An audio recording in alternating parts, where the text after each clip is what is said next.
بسم اللہ الرحمن الرحیم۔ السلام علیکم۔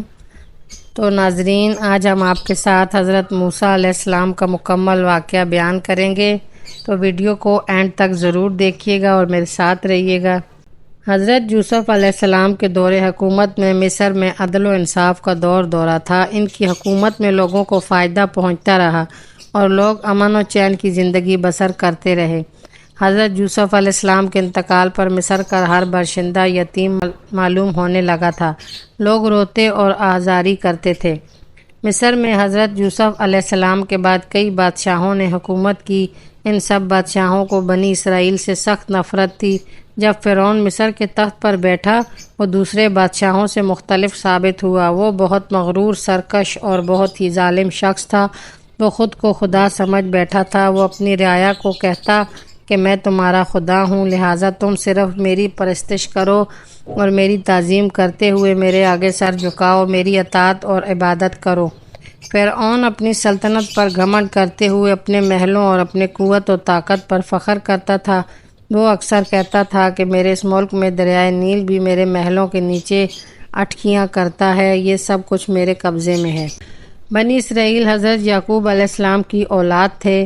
وہ سچے مسلمان تھے۔ زمانہ گزرنے کے ساتھ ان کے اخلاق اور عادتوں میں فرق ضرور آ گیا تھا، لیکن وہ ایسے بھی نہ ہوئے تھے کہ گمراہ ہو کر اللہ کی بندگی کو چھوڑ دیتے اور فرعون کو اپنا خدا مان لیتے۔ فرعون سرکش تھا، اس لیے وہ کیسے اس کی اطاعت کرتے۔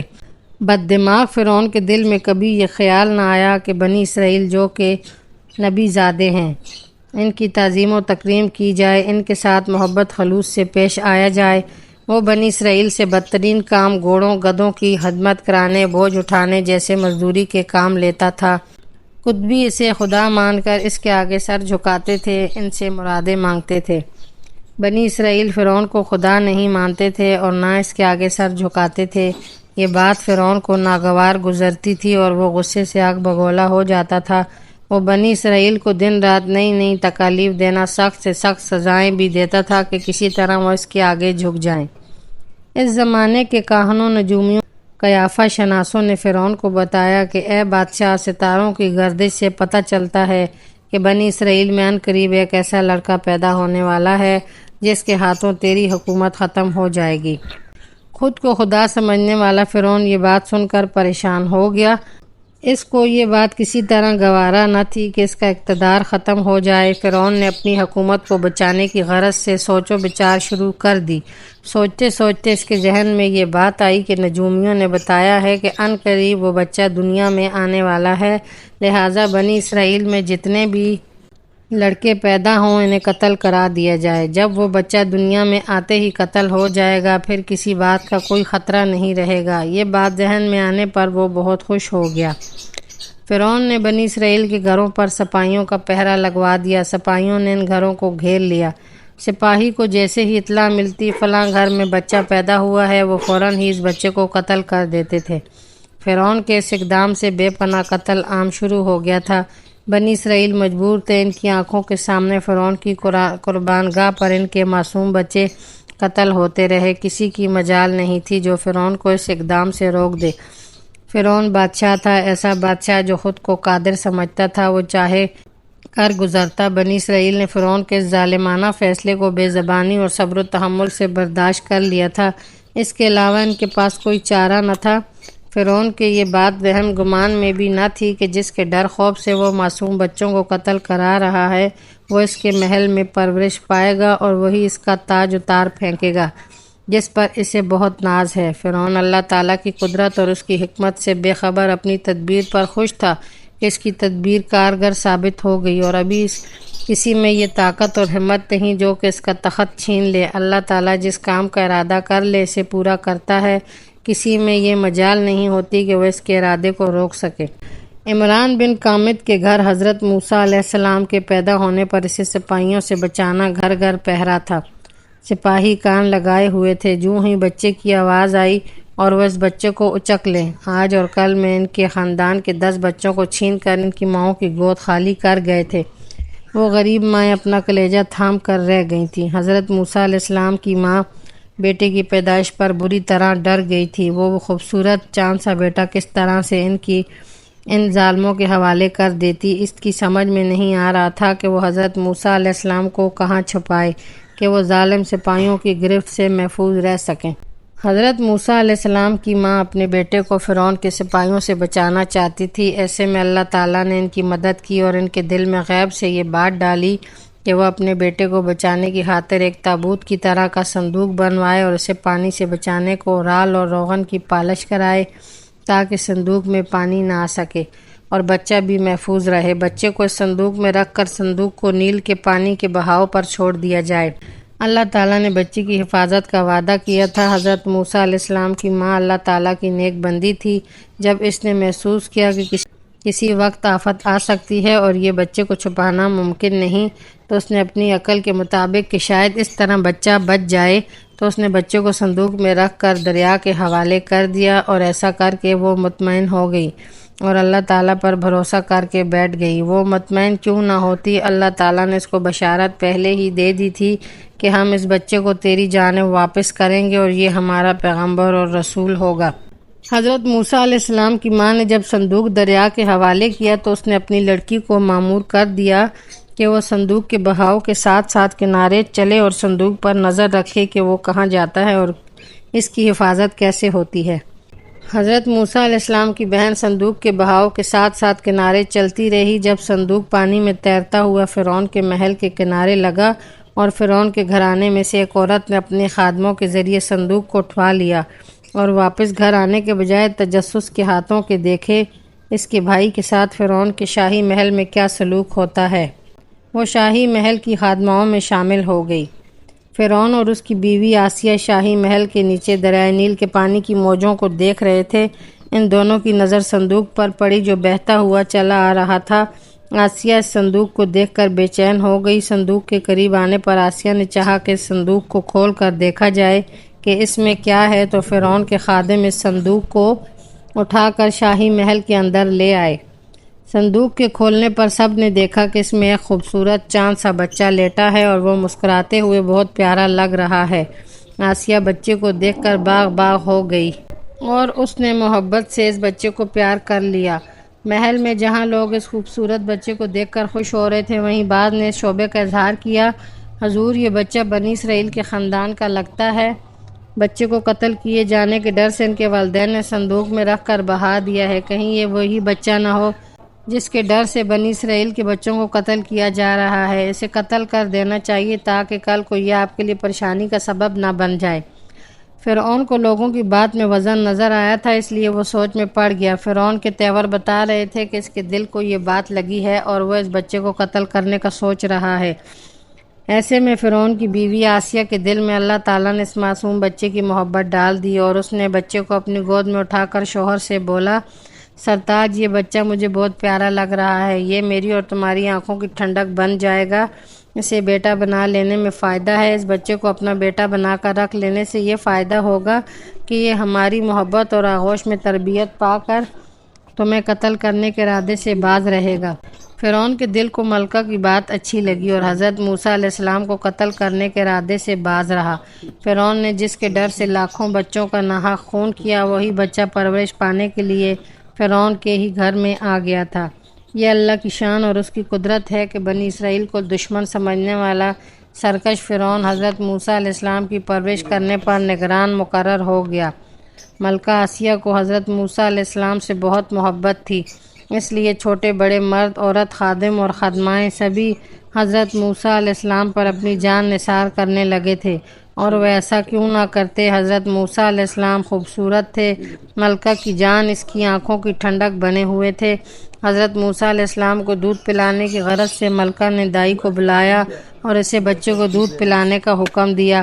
بچے نے دائی کا دودھ پینے کے بجائے رونا شروع کر دیا۔ بچے کو روتا اور مچلتا دیکھ کر ملکہ آسیہ کی اس وقت بے قراری دیکھنے کی تھی۔ اس نے بچے کو بہلانے کی غرض سے اپنی گود میں لے لیا۔ دوسری تیسری چوتھی بلکہ مزید کئی دائیاں آئیں، مگر وہ بچہ ان دائیوں میں سے کسی کا دودھ پینے کو تیار نہ تھا۔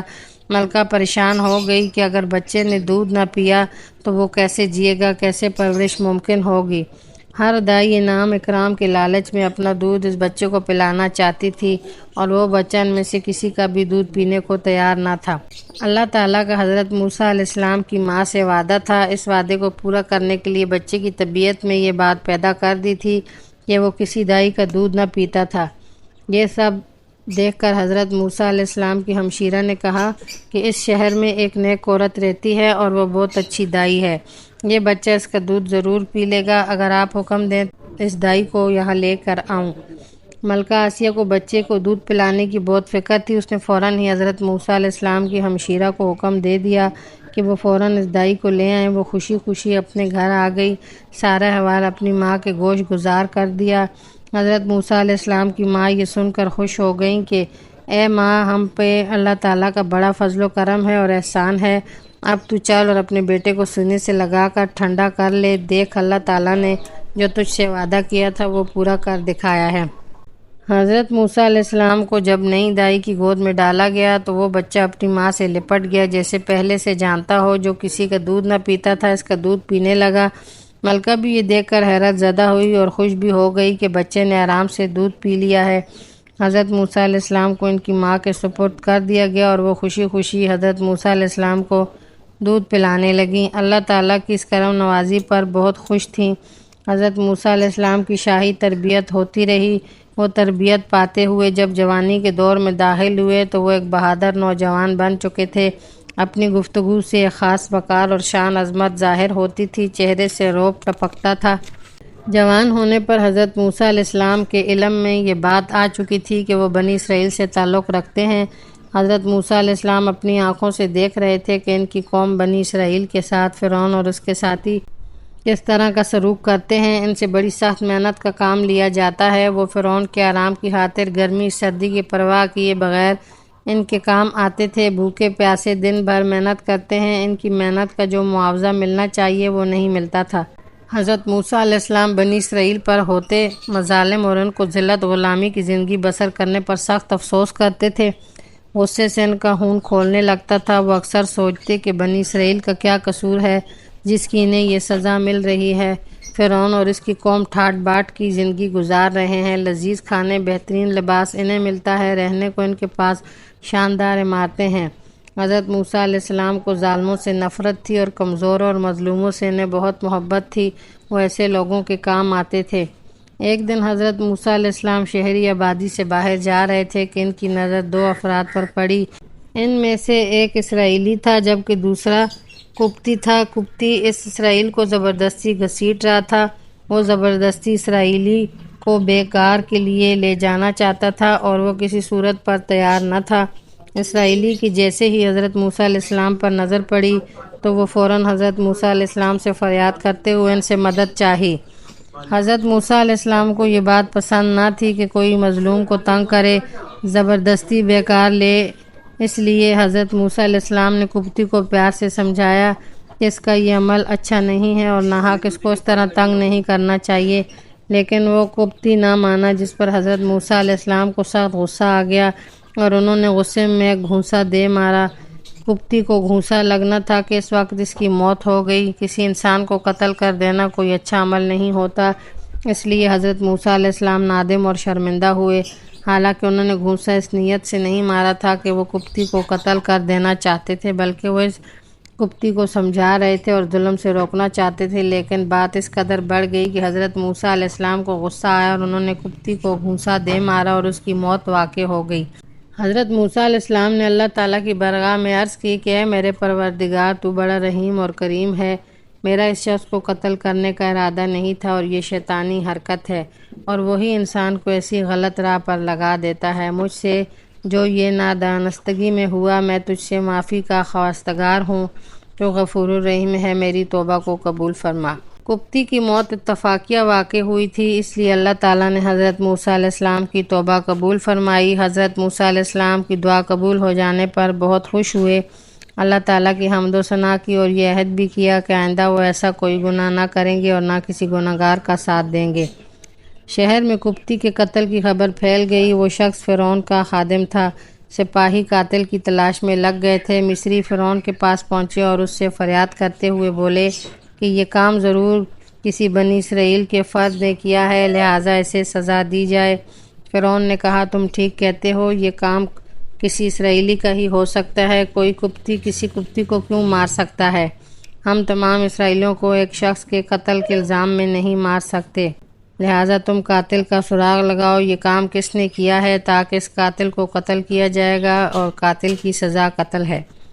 دوسرے دن بھی حضرت موسیٰ علیہ السلام شہر کے آخری حدود میں تھے کہ دیکھا دو آدمی آپس میں لڑ رہے ہیں، ایک قبطی تھا اور دوسرا وہی اسرائیلی تھا۔ حضرت موسیٰ علیہ السلام جب ان کے نزدیک پہنچے، اسرائیلی نے پھر انہیں اپنی مدد کو پکارا۔ حضرت موسیٰ علیہ السلام کو اس کا قبطی سے لڑنا اچھا نہ لگا اور اسرائیلی کو جھڑکتے ہوئے فرمایا تو بڑا مفسد ہے، خواہ مخواہ روز جھگڑتا ہے اور پھر دوسروں کو اپنی مدد کے لیے بھی پکارتا ہے، تو بلا شبہ کھلا ہوا گمراہ ہے، ایسا نہ کیا کرو۔ حضرت موسیٰ علیہ السلام چاہتے تھے کہ دونوں کو الگ کر کے ان کا جھگڑا ختم کر دے۔ اسرائیلی نے حضرت موسیٰ علیہ السلام کو اپنی طرف بڑھتے ہوئے دیکھ کر اور اپنے خلاف جملے سن کر وہ ڈر گیا اور سمجھا کہ حضرت موسیٰ علیہ السلام مجھ کو مارنے کی غرض سے اپنا ہاتھ آگے بڑھا رہے ہیں، ایسا ہوا تو وہ بھی قبطی کی طرح مر جائے گا۔ ایسے میں اسرائیلی کو ایک شرارت سوجی اور وہ فوراً سے بولا، جس طرح تو نے کل ایک قبطی کو ہلاک کیا تھا، اس طرح مجھے بھی گھونسا مار کر قتل کر دینا چاہتا ہے۔ مجھے ایسے کسی شخص کی مدد کی ضرورت نہیں جو لوگوں کی جان لیتا ہو، تم ظالم ہو اور نیک بن کر زندہ رہنا چاہتے ہو۔ قبطی کے لیے یہ بڑی زبردست خبر تھی، ان کی قوم کے شخص کو قتل کر دینے والا شخص کوئی اور نہیں بلکہ حضرت موسیٰ علیہ السلام ہے۔ اس شخص نے فرعون کے لوگوں کو یہ خبر دے دی اور ان لوگوں کی زبانی فرعون کو یہ خبر مل گئی۔ فرعون نے فوراً غصے سے آگ بگولا ہوتے ہوئے حضرت موسیٰ علیہ السلام کو قتل کے الزام میں گرفتار کر کے دربار میں پیش کرنے کا حکم سنا دیا۔ فرعون کے دربار میں حضرت موسیٰ علیہ السلام کے قتل کے سلسلے میں مشاورت جاری تھی کہ اتفاق سے اس وقت دربار سے حضرت موسیٰ علیہ السلام سے محبت کرنے والا ان کا ایک دوست بھی موجود تھا۔ اس نے یہ جو باتیں سنی وہ بھاگا حضرت موسیٰ علیہ السلام کی خدمت میں حاضر ہوا اور سارا ماجرا کہہ سنا اور پھر مشورہ دیتے ہوئے بولا، میری رائے یہ ہے کہ تم آج ہی اس شہر سے نکل جاؤ۔ حضرت موسیٰ علیہ السلام نے اس کے مشورے پر عمل کیا اور ارض مدین کی جانب کا رخ کیا۔ جب وہ مدین کی سرزمین میں داخل ہوئے تو انہیں پیاس محسوس ہوئی۔ وہاں ایک کنواں تھا، کنویں کے سامنے پانی کے حوض یعنی پیاؤ پر بھیڑیں لگی ہوئی تھیں، جانوروں کو پانی پلایا جا رہا تھا۔ دو لڑکیاں اپنی بکریوں کو تھامے الگ کھڑی تھیں، وہ اپنی بکریوں کو پانی پینے سے روک رہی تھیں۔ حضرت موسیٰ علیہ السلام سمجھ گئے یہاں بھی ظلم ہو رہا ہے۔ لڑکیاں کمزور اور ضعیف گھرانے سے تعلق رکھتی تھیں، تب ہی انتظار کر رہی ہیں۔ وہ آگے بڑھے اور کہنے لگے، تم دونوں چپ چاپ الگ کیوں کھڑی ہو، اپنی بکریوں کو پانی پلاؤ۔ لڑکیوں نے کہا، ہم مجبور ہیں، یہ طاقتور لوگ ہیں، ہمارا باپ بھی بوڑھا ہے، اس لیے انتظار میں ہیں کہ یہ لوگ ہٹ جائیں تو ان کا بچا ہوا پانی بکریوں کو پلا کر ہم لوٹیں، یہی ہمارا روز کا دستور ہے۔ حضرت موسیٰ علیہ السلام کو جوش آیا اور وہ تمام بھیڑ بکریوں کو چیر کر آگے بڑھے اور کنویں کا بڑا ڈول اٹھایا اور تنہا کھینچ کر لڑکیوں کے مویشیوں کو پانی پلا دیا۔ وہ طاقتور لوگ تھے مگر ان پر حضرت موسیٰ علیہ السلام کی ایسی ہیبت بیٹھی تھی کہ کسی کی مجال نہ ہوئی وہ انہیں روکتے۔ دونوں لڑکیاں وقت سے پہلے گھر پہنچ گئیں۔ ان کے جلدی پہنچنے پر والد کو بڑی حیرت ہوئی کہ یہاں کوئی کسی پر رحم نہیں کھاتا۔ پھر ایک پردیسی نے کیسے ان پر ترس کھایا؟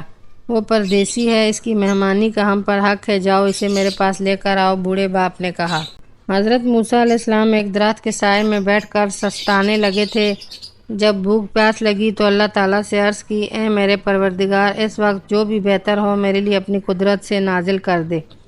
ایک لڑکی شرماتی ہوئی آئی اور کہنے لگی، آپ ہمارے گھر چلیے، میرے والد نے آپ کو بلایا ہے، وہ احسان کا بدلہ چکائیں گے۔ حضرت موسیٰ علیہ السلام سے اللہ تعالیٰ کی مدد سمجھ کر اٹھ کھڑے ہوئے، لڑکی کو پیچھے کر کے خود آگے ہو گئے، لڑکی کے اشاروں سے رہنمائی کرتے اس کے گھر پہنچ گئے۔ حضرت شعیب علیہ السلام نے ان کا خیر مقدم کیا اور محبت سے ملے اور ان کے آنے کا مقصد دریافت کیا۔ حضرت موسیٰ علیہ السلام نے اپنی ولادت اور فرعون کے بنی اسرائیل پہ مظالم سے لے کر کے تمام حالات و واقعات سنا دیے۔ حضرت شعیب علیہ السلام نے پورا حال سن کر کہا، تم خدا کے فضل و کرم سے امن و عافیت کی جگہ آ گئے ہو، یہاں سکون سے رہو، اب تمہارے لیے کوئی خطرہ نہیں ہے۔ حضرت موسیٰ علیہ السلام اور حضرت شعیب علیہ السلام کے درمیان باتیں ہو رہی تھیں کہ جو لڑکی حضرت موسیٰ علیہ السلام کو بلا کر لائی تھی اس نے والد کو مشورہ دیا ابا جان اس نوجوان کو نوکر رکھ لیں، ہمیں ایسے ہی بہادر اور امانتدار کی ضرورت ہے جو ہمارے مویشیوں کو چرانے لے جائے اور انہیں پانی فراہم کر دے۔ حضرت شعیب علیہ السلام نے پوچھا، یہ بات تمہیں کیسے معلوم ہوئی؟ اس نوجوان نے کنویں کا بڑا ڈول تنہا بھر کر کھینچ لیا، مجھے اس نے دیکھ کر نظریں نیچے کر لیں، باتیں کرتے ہوئے بھی مجھ پر نگاہ نہیں ڈالی، آتے ہوئے بھی میرے آگے چلا اور میں پیچھے چل کر صرف اشاروں سے رہنمائی کرتی رہی۔ حضرت شعیب علیہ السلام کو اپنی بھولی بھالی معصوم صفت بیٹی کی بات بہت پسند آئی اور حضرت موسیٰ علیہ السلام کو اپنے پاس نوکر رکھ لیا۔ ایک دن حضرت شعیب علیہ السلام نے حضرت موسیٰ علیہ السلام سے کہا، میں چاہتا ہوں کہ اپنی ایک بیٹی کو تمہارے نکاح میں دے دوں، اس لڑکی کا حق مہر یہ ہوگا کہ تم میرے پاس 8 سال تک رہو، میری بکریاں چراؤ، یہ شرط 8 سال تک ہے، اور اگر تم 10 سال پورے کرو گے تو یہ تمہاری مہربانی ہوگی۔ حضرت موسیٰ علیہ السلام نے اس شرط کو قبول کر لیا۔ باہمی رضامندی کے بعد حضرت شعیب علیہ السلام نے اس بیان کو مہر قرار دے کر حضرت موسیٰ علیہ السلام سے اپنی اس بیٹی کی شادی کر دی جو اسے اپنے ساتھ لے کر گھر آئی تھی۔ حضرت موسیٰ علیہ السلام نے اپنے سسر کے پاس 10 سال مدت پوری کی اور وہ 10 سالوں میں سسر کے مویشیوں کی گلہ بانی کرتے رہے۔ اس قیام کے دوران حضرت موسیٰ علیہ السلام کا ایک لڑکا پیدا ہوا جس کا نام جیرسون رکھا گیا۔ جیرسون کے عبرانی معنی غربت یا مسافر کے ہیں۔ ایک دن حضرت موسیٰ علیہ السلام اپنے اہل و عیال کے ساتھ بکریاں چراتے ہوئے مدین سے بہت دور نکل آئے۔ وہ رات ٹھنڈی تھی۔ سامنے کی وادی ایمن پر ایک چمکتا ہوا شعلہ دیکھ کر حضرت موسیٰ علیہ السلام نے اپنی بیوی سے کہا، تم یہاں رک جاؤ، مجھے دور دور روشنی نظر آ رہی ہے، میں وہاں سے آگ لے آؤں تاکہ سردی سے محفوظ ہو جائیں۔ حضرت موسیٰ علیہ السلام روشنی کی طرف بڑھے۔ جب وہ آگ کے قریب پہنچے تو ایک آواز آئی، اے موسیٰ، میں تیرا پروردگار ہوں، اپنی جوتی اتار دے، تو طور کی مقدس وادیوں میں کھڑا ہے، میں نے تجھے اپنا رسول بنایا اور پیغمبری کے لیے تجھ کو منتخب کر لیا ہے، جو کچھ وحی کی جاتی ہے اس کو کان لگا کر سن۔ حضرت موسیٰ علیہ السلام نے خدا کی اس آواز کو سنا۔ آج ان کو معلوم ہو گیا تھا کہ ان کے نصیب میں دولت آ گئی، وہ خوشی سے پھولے نہ سمائے۔ اے موسیٰ، تمہارے سیدھے ہاتھ میں کیا ہے؟ پوچھا گیا۔ اے میرے پروردگار، یہ میری لاٹھی ہے، بکریاں چراتے ہوئے مجھے اس کی ضرورت پڑتی ہے، اپنی بکریوں کے لیے پتے جھاڑتا ہوں۔ ارشاد ہوا، اے موسیٰ، اس لاٹھی کو زمین پر ڈال دے۔ حضرت موسیٰ علیہ السلام نے حکم کی تعمیل کی، پھر وہ حیرت زدہ رہ گئے۔ لاٹھی ایک اژدہا بن گئی تھی اور وہ اژدہا دوڑنے لگا تھا۔ حضرت موسیٰ علیہ السلام اژدہے کو دیکھ کر ڈر گئے۔ ارشاد ہوا، اے موسیٰ، ڈرنے کی ضرورت نہیں ہے، اسے پکڑ لو، ہم اسے اصل حالت میں لے آئیں گے۔ حضرت موسیٰ علیہ السلام نے جب بے خوف ہو کر اسے پکڑا تو اژدہا پھر سے لاٹھی بن گیا۔ ارشاد ہوا، ہاتھ بغل میں ڈال دو اور پھر اس ہاتھ کو دیکھو کہ وہ کیسا پاک اور بے عیب چمکتا دکھائی دے گا۔ حضرت موسیٰ علیہ السلام کو یہ دوسرا معجزہ عطا ہو گیا تھا۔ حضرت موسیٰ علیہ السلام کو نبوت اور رسالت کے 2 بڑے معجزے عطا کر کے حکم ہوا کہ فرعون اور اس کی قوم کو راہ ہدایت دکھاؤ، بنی اسرائیل کو غلامی سے نجات دلاؤ۔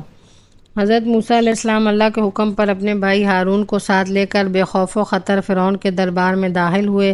فرعون کے تخت کے قریب پہنچ کر اپنے آنے کا مقصد بیان کرتے ہوئے دین کی دعوت دی تو فرعون غصے سے آگ بگولا ہو گیا اور نہایت تکبر سے بولا، موسیٰ، یاد کرو تم نے میرے گھر میں پرورش پائی، ایک قبطی کو قتل کر کے فرار ہو گئے تھے اور اب میرے پاس پیغمبر بن کر آ گئے ہو اور بنی اسرائیل کے رہائی کا بھی مطالبہ کر رہے ہو۔ تم کو اتنی جرأت کیسے ہو گئی ہے کہ میرے دربار میں کھڑے ہو کر مجھ کو ہی نصیحت کر رہے ہو؟ حضرت موسیٰ علیہ السلام نے فرمایا، یہ بات درست ہے کہ میں نے تیرے گھر میں رہ کر پرورش پائی اور ایک مدت تک شاہی محل میں رہتا رہا۔ میرے ہاتھوں جو خود بھی قتل ہوا وہ نادانستگی میں ہوا اور اس قتل کے خوف سے یہاں سے چلا گیا تھا۔ تیرے گھر میں پرورش پائی، یہ میرے خدا کی رحمت کا کرشمہ ہے، اور پھر خدا نے مجھ کو اپنی سب سے بڑی نعمت نبوت اور رسالت سے سرفراز فرمایا۔ تم جس پروردگار کا بار بار ذکر کر رہے ہو وہ کون ہے؟ فرعون نے پوچھا۔ حضرت موسیٰ علیہ السلام نے فرمایا، وہ آسمان کا اور جو کچھ اس کے درمیان ہے سب کا رب ہے۔ فرعون نے درباریوں کی جانب دیکھا اور بولا، تم سن رہے ہو یہ کیسی بات کر رہا ہے؟ حضرت موسیٰ علیہ السلام نے فرمایا، وہ تمہارا بھی رب ہے اور تمہارے باپ دادا کا بھی رب ہے۔ ابھی حضرت موسیٰ علیہ السلام کی بات پوری نہ ہوئی کہ فرعون بولا، اے قوم، یہ تو بالکل دیوانہ ہے۔ حضرت موسیٰ علیہ السلام نے فرمایا، اللہ رب العالمین مشرق اور مغرب کا بادشاہ ہے۔ جب فرعون کے کچھ سمجھ میں نہ آیا تو وہ بول پڑا، جو قومیں گزر گئی ہیں ان کے بارے میں تمہارا کیا خیال ہے؟ فرعون سمجھ رہا تھا کہ حضرت موسیٰ علیہ السلام میرے سوال پر الجھ جائے گا اور اس سے کوئی جواب بن نہ پائے گا۔ حضرت موسیٰ علیہ السلام نے فرعون کے سوال کا جواب دیتے ہوئے فرمایا، اس کا علم مجھے نہیں ہے، میرے پروردگار کے پاس ہے جو اس کی کتاب میں محفوظ ہے۔ میرا رب وہ ہے جو نہ خطا کرتا ہے نہ بھولتا ہے۔ میرے رب نے زمین بچھائی ہے، اس میں پیڑ پتے اور گل بوٹے اگائے، زمین پر جا بجا راستے نکالے، نہریں اور چشمے جاری کیے، آسمان، چاند، سورج، ستارے بنائے جس سے دنیا رونق ہے۔ پانی کے اسمان سے برسنے پر تمہاری کھیتیاں سرسبز شاداب ہوتی ہیں، باغات ہرے بھرے ہوتے ہیں۔ فرعون جو خود خدائی کا دعویٰ کرتا تھا وہ یہ سب باتیں کس طرح سن سکتا تھا؟ اسے یہ برداشت نہ ہوا اور وہ بولا، اے موسیٰ، تم میرے سوا کسی کو اپنا معبود بناؤ گے تو یاد رکھو میں تمہیں میری خدائی سے انکار کرنے پر قید میں ڈال کر سخت سزا دوں گا۔ حضرت موسیٰ علیہ السلام نے فرمایا، میں تمہیں کوئی نشانی دکھا دوں تو کیا پھر بھی میری رسالت کا انکار کرو گے؟ فرعون نے کہا، اگر تم واقعی سچے ہو تو پھر کوئی نشانی دکھاؤ۔ حضرت موسیٰ علیہ السلام نے آگے بڑھ کر بڑے دربار میں اپنا عصا زمین پر ڈال دیا، وہ عصا اژدہے کا روپ اختیار کر گیا۔ حضرت موسیٰ علیہ السلام نے اپنے ہاتھ کو بغل میں لے جا کر باہر نکال لیا۔ حضرت موسیٰ علیہ السلام کا ہاتھ ایک روشن ستارے کی مانند چمکنے لگا۔ فرعون کے درباری دونوں معجزے دیکھ کر گھبرا گئے اور بولے، یہ سب ڈھونگ ہے، بلا شبہ یہ بہت بڑا ماہر جادوگر ہے، یہ تمہیں مصر کی سرزمین سے نکال باہر کرے گا۔ فرعون کو اپنی شکست واضح نظر آ رہی تھی، اس لیے فرعون نے درباریوں کے مشورے سے جادو کے فن کے استاد مصر کے گوشے گوشے سے بلا لیے اور ان کا حضرت موسیٰ علیہ السلام سے مقابلہ میلے کے دن مقرر کر دیا۔ جادوگروں نے مقابلے کی ابتدا کرتے ہوئے اپنے رسیاں اور لاٹھیاں زمین پر ڈال دی جو سانپ اور اژدہے کی صورت میں دوڑتے نظر آنے لگیں۔ حضرت موسیٰ علیہ السلام نے خدا کے حکم پر اپنا عصا زمین پر ڈال دیا تو عصا اژدہا بن کر پھنکارا، تو اس کے بعد جادوگروں کے تمام سانپوں اور شبدوں کو نگل کر میدان صاف کر دیا۔ یہ دیکھ کر جادوگروں کو یقین آ گیا کہ بے شک حضرت موسیٰ علیہ السلام اللہ کے رسول ہیں اور یہ اللہ تعالیٰ کا عطا کردہ معجزہ ہے۔ جادوگر سجدے میں گر پڑے تھے، وہ اللہ تعالیٰ پر ایمان لے آئے۔ فرعون یہ منظر دیکھ کر دنگ رہ گیا، اس کے تن بدن میں آگ لگ گئی تھی۔ اس نے جادوگروں کو دھمکی بھی دی لیکن جادوگر ایمان لے آئے تھے، اس لیے فرعون کی دھمکیوں سے مرعوب نہ ہوئے۔ فرعون اور اس کی قوم کے نت نئے مظالم سے تنگ اسرائیلی حضرت موسیٰ علیہ السلام کی خدمت میں حاضر ہوئے اور ان کو اپنی دکھ بھری داستان سنا دی۔ حضرت موسیٰ علیہ السلام نے اپنی قوم کو تسلی دی اور فرمایا، خدا کا وعدہ سچا ہے، گھبراؤ نہیں، تم کامیاب ہوگے اور دشمن کو ہلاکت کا منہ دیکھنا نصیب ہوگا۔ حضرت موسیٰ علیہ السلام نے فرعون سے کہا، اے فرعون، تو شرک میں مبتلا ہے، اس شرک سے باز رہ اور بنی اسرائیل کو غلامی سے آزاد کر دے تاکہ میں انہیں اس زمین کی طرف لے جاؤں جس کا ہمارے خدا نے وعدہ کیا ہے۔ فرعون نے بنی اسرائیل کو آزاد کر دینے سے انکار کر دیا، جس پر حضرت موسیٰ علیہ السلام نے اپنا عصا دریائے نیل پر مارا جس کے مارنے سے مچھلیاں مر گئیں اور پانی بھی سرخ ہو گیا۔ فرعون نے جھوٹا وعدہ کیا جس پر حضرت موسیٰ علیہ السلام نے دعا مانگی اور دریا کا پانی تبدیل ہو گیا۔ فرعون کا وعدہ پورا نہ کرنے پر دوسرا عذاب مینڈکوں کا آیا۔ مینڈکوں کی تعداد اتنی تھی کہ لگتا تھا کہ مینڈکوں نے مصر کی سرزمین کو ڈھانپ لیا ہے۔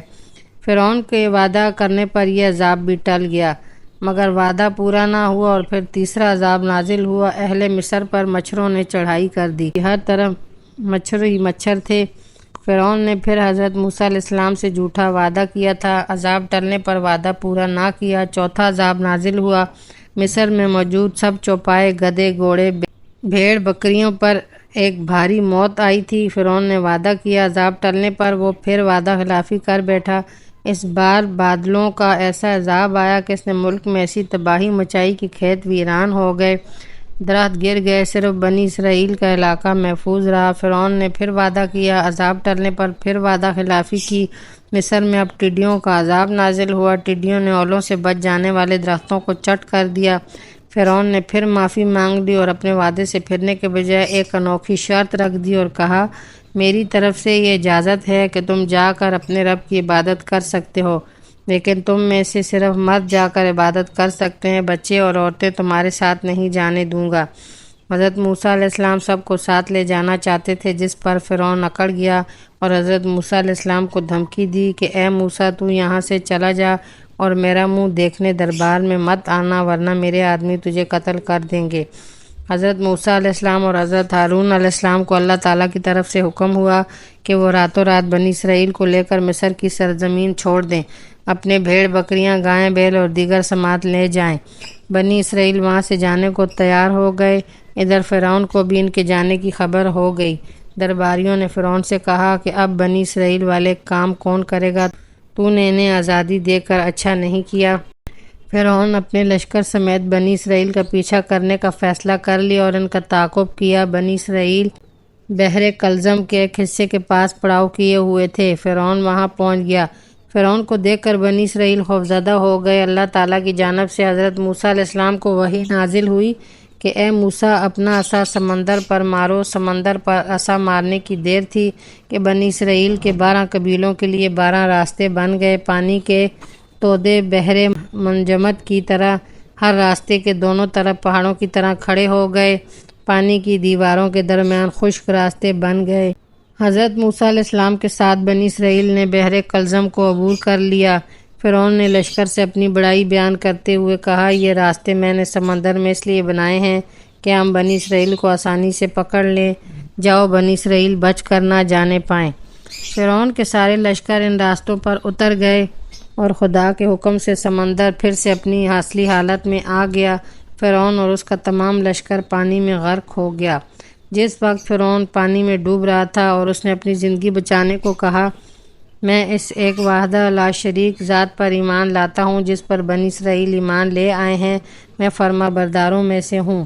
اللہ تعالیٰ نے فرعون کی توبہ کو قبول نہ کیا اور اس کے جواب میں فرمایا، آج کے دن ہم تیرے جسم کو ان کے لیے جو تیرے پیچھے آنے والے ہیں عبرت کا نشان بنا دیں گے۔ سمندر میں فرعون کی لاش ایک طویل عرصے تک ڈوبی رہی۔